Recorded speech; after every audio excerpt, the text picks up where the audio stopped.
Et bienvenue mesdames et messieurs dans le magazine En route pour le COS. Chaque mois, Elsasin vous fait part avec des experts de ce chantier hors norme. Alors aujourd'hui, on s'intéresse aux routes. Savez-vous à qui appartiennent les routes? Qui doit entretenir les routes? Comment on fait pour couper une route et rétablir après la route pour les usagers? On en parle aujourd'hui avec Vincent Lobreau, chef d'agence Eurovia. Bienvenue. Merci. Et avec nous Étienne Burger, conseiller départemental du Bas-Rhin. Bonjour Lionel. On est ravis de vous accueillir. On va commencer avec vous. Pour le grand public, une route c'est une route, hein. C'est noir, ça tourne. Voilà, c'est un petit peu plus complexe que ça. C'est combien de kilomètres de route que le conseil départemental doit gérer? Le conseil départemental, c'est-à-dire le département du Bas-Rhin, est gestionnaire de 3420 km de route départementale sur l'ensemble du territoire du Bas-Rhin. À ce titre, il en assure l'exploitation du trafic, qui comprend en particulier la viabilité hivernale, l'entretien courant et la maintenance programmée des chaussées, des 1800 ouvrages d'art, des 1400 murs de soutènement et des équipements comme les glissières, le marquage ou la signalisation. Voilà, et l'hiver, vous avez dit, c'est pour saler les routes aussi. Saler les routes. Ça fait partie des prérogatives du département. Circulables. Combien ça coûte d'entretenir ces routes à l'année? Le budget qu'a inscrit le département pour l'année 2020 est de 50 millions d'euros, qui comprend des constructions de routes neuves, comme le contournement de Dossenheim, mais également l'entretien des chaussées, tous les travaux que demande une route adaptée à la circulation automobile. Voilà, 50 millions d'euros, c'est pas neutre dans un budget quand même. Hein. C'est une dépense très conséquente. Vincent Lobreau, on voit là justement les déviations, on va en parler, on voit ces routes. C'est combien de ponts que vous devez construire sur les 24 km du contournement ouest? Donc sur le contournement, il y aura une cinquantaine d'ouvrages. Donc il y en a dont une vingtaine qui concernent uniquement des rétablissements routiers, une dizaine qui concernera des rétablissements de chemins agricoles, et les 20 derniers seront des aménagements écologiques. Par exemple, ce sera des rétablissements de cours d'eau ou des passages petite faune ou grande faune. Vous pilotez tout cela, une cinquantaine d'ouvrages, me dites-vous. Actuellement, on en est à quoi? On fait les 50 en même temps? On fait pas après pas? Non, donc ça a été fait par priorité. Aujourd'hui, on est sur la fin. Il reste que quelques ouvrages à finir.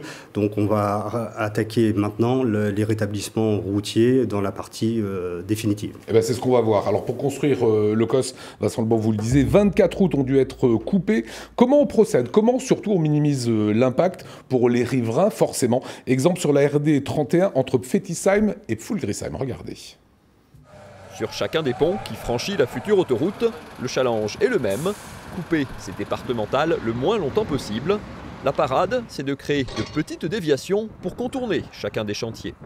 Ce type de travaux va nécessiter, en travaux préliminaires, de réaliser une déviation provisoire. Donc de pouvoir laisser la circulation, la faire contourner le futur établissement.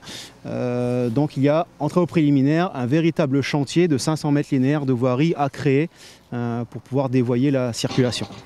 Avec ici un handicap particulier, cette ligne à très haute tension de 225 000 volts qui surplombe l'ouvrage et qui doit donc être coupée à certaines étapes du chantier. Après, le principe est simple, une fois le pont achevé, on ouvre le trafic dessus et on enlève la déviation pour continuer le tracé de l'autoroute. C'est vraiment les finitions. Là en fait on a fini les pieds droits. On attend juste maintenant de passer le rétablissement de chaussée, donc c'est-à-dire de repasser la voirie dessus pour ouvrir en dessous et continuer sur la trace. La circulation sur la départementale devrait être basculée sur le pont et sur sa voie définitive courant avril, après une coupure totale lors des vacances scolaires de Pâques. Voilà, Étienne Burger, on l'a vu, hein, que de contraintes. Hein.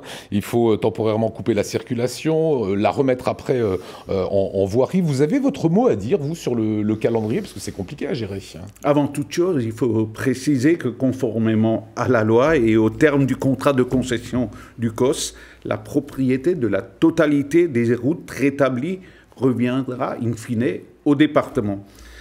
Vinci construit donc pour le compte du département des courtes sections de route. Et donc, dans ces conditions, le conseil départemental a bien évidemment son mot à dire sur le sujet. tant sur les projets de rétablissement que sur les calendriers et la durée des travaux. Oui, sauf que, à mon avis, parfois, ils doivent vous dire, là, il faut absolument qu'on coupe, et il y a des riverains qui doivent faire un peu la tête. Dans ce cas-là, qu'est-ce que vous dites? Vous dites, bah, allez-y, les gars, il faut faire le boulot. Voilà. Ensuite, il est normal que dans le cas du COS, il faut quand même tenir compte des difficultés, de l'avancement général du chantier et des impératifs techniques qui s'imposent à chacun d'entre nous. Et je pense qu'on a trouvé la bonne formule de collaboration entre Vinci, entre les constructeurs de cette autoroute et le département pour minimiser un peu les impacts sur la circulation routière de tous les jours. Bah oui, c'est un chantier qui dure quasiment 2 ans. Comment vous travaillez ensemble sur les calendriers, Vincent Lebros? Alors, initialement, on a mené des réunions en commun afin d'échanger sur les modalités de réalisation des ouvrages, avec comme thématique de décider ensemble comment limiter l'impact sur les usagers.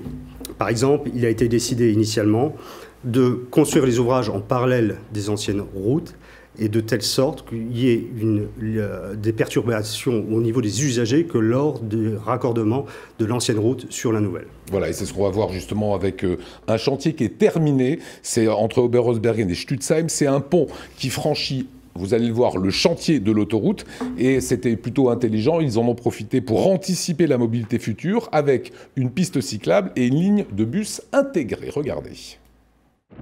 Ce pont, sur la RD 41, a été l'un des tout premiers à être réalisé. Situé quasiment au milieu du tracé, il permet de communiquer directement entre les parties nord et sud du chantier. Ici, la route appartient au département. Les discussions en amont ont notamment permis de rectifier le tracé. Ici, le tracé d'origine, en sortant de Stutzheim, faisait un grand S qui passait là à gauche du bassin. Un grand S qui allait rattraper ensuite la courbe côté Oberhausbergen, et nous avons profité de ce rétablissement pour tirer plus droit, avoir une trajectoire plus rectiligne entre Stutzheim et la courbe à l'entrée d'Oberhausbergen un peu plus à l'est. Légalement, c'est au concessionnaire de l'autoroute de construire le pont qui permet de franchir son tracé. Mais le département, déjà propriétaire de la route, devient aussi le propriétaire du pont et peut donc en profiter pour avoir quelques exigences. Nous avons demandé à Socos d'intégrer un projet de piste cyclable sur l'ouvrage dans le profil en travers du pont. De même, et là c'est un peu spécifique, et c'est sur le seul ouvrage où nous l'avons demandé sur tout le projet du COS, nous avons demandé à ce que soit intégrée une surlargeur qui puisse permettre la réalisation, peut-être dans plusieurs années, voire même plusieurs dizaines d'années, d'une voie bus à haut niveau de service, à l'image de ce qui se fait pour le TSPO actuellement entre Wasselonne et Strasbourg. L'accord porte aussi sur l'entretien du pont pour les prochaines années. Au département, la charge de la chaussée, mais tout le reste, structure, assainissement, étanchéité, est à la charge du concessionnaire de l'autoroute. Alors Étienne Burger, est-ce qu'il y aura demain un bus qui circulera sur cette voie? C'est une très très bonne question. Vous savez que le département, aujourd'hui, depuis le 1er janvier 2017, n'est plus organisateur des transports. Mais en étant gestionnaire de près de 3500 km de route, il est normal qu'on s'intéresse à la mobilité de l'ensemble des Barinois. En tout cas, la route le permettra, c'est ce qu'on peut dire. Voilà, et c'est bien ce que nous avons voulu à travers cet exemple pour le CD 41, donc entre Stutzheim et Oberhausbergen. Vinci a construit un nouveau pont et nous avions des exigences en matière d'équipement, c'est-à-dire prévoir l'emplacement pour une piste cyclable, prévoir l'emplacement pour la circulation d'un transport en commun en site propre tel que le TSPO qui est en train d'être réalisé sur la anciennement National 4 et 1004. Et donc, nous avons profité du travail autoroutier, pour, à travers des aménagements fonciers, également prévoir au niveau des communes et de la communauté de communes le foncier nécessaire à établir justement cette voie bus et cette piste cyclable. Ça, c'est une bonne opportunité, Vincent Lebros, pour des communes, de se dire, tiens, il faudra faire un pont, il faut faire une route, autant de suite bien la penser. C'est ça, c'est que ce projet des rétablissements a intégré toutes les demandes spécifiques des gestionnaires, et c'est une opportunité, effectivement, pour d'aménagement du territoire. Alors, il y a quelque chose qui est un peu complexe pour nous autres. On a vu l'exemple courant voilà, de ce pont. Alors, le pont est devenu la propriété du conseil départemental, mais c'est Vinci qui doit vérifier et entretenir le pont. Sauf que les routes qui sont après, c'est plus Vinci qui entretient, c'est le conseil départemental. C'est comme ça que ça se passe. C'est ça, effectivement.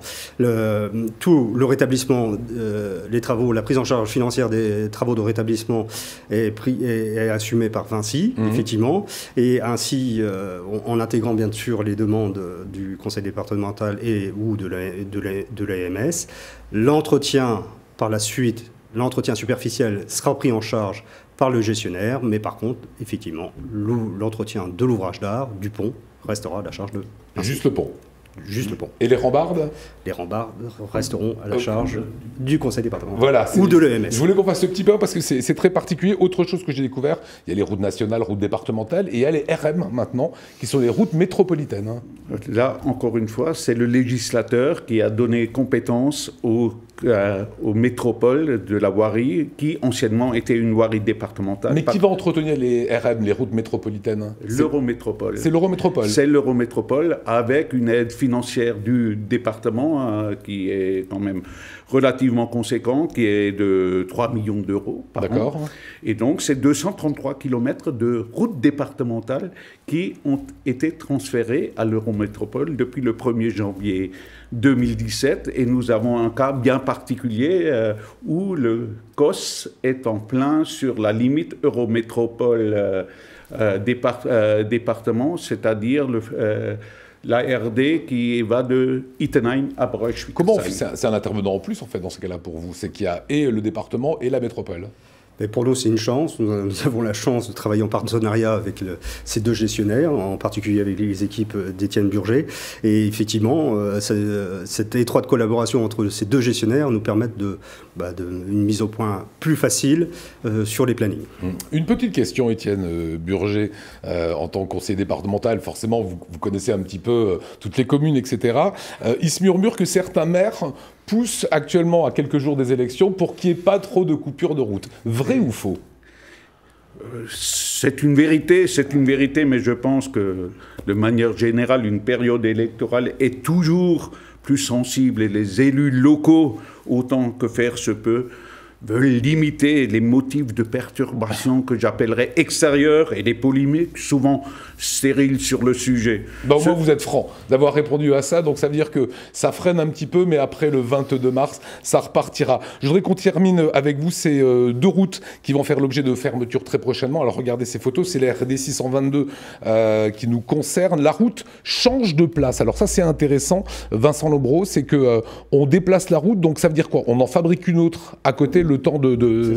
C'est ça, on a privilégié donc la construction de l'ouvrage d'art, comme on le voit sur la photo, en parallèle de l'ancienne route, de telle sorte qu'on limite les perturbations routières, et on va rétablir, donc on va construire une nouvelle route, et il y a uniquement les deux zones de raccordement qui perturberont et qui nécessiteront une fermeture. C'est cet autre exemple-là qu'on voit également, c'est entre Félixheim et Fétisheim, la RD 31. C'est ça, tout à fait.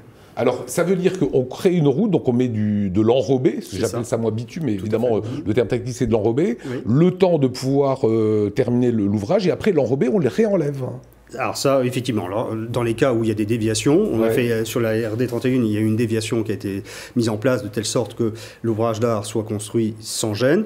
On va maintenant faire le petit bout manquant entre la déviation mise en place et l'ouvrage d'art, et ensuite on démolira cette déviation. Voilà comment ça se passe, regardez, ça a l'air tout simple sur le papier. Il y a une complexité, bravo en tout cas de travailler parfaitement bien ensemble. Merci Étienne, ça a été un plaisir. Vincent, bonne route avec vos équipes, il reste quand même pas mal de points à faire. Si vous avez des questions, vous avez ce mail qui s'affiche à l'écran. Quant à nous, on se retrouve pile poil dans un mois pour d'autres nouvelles du COS. Salut.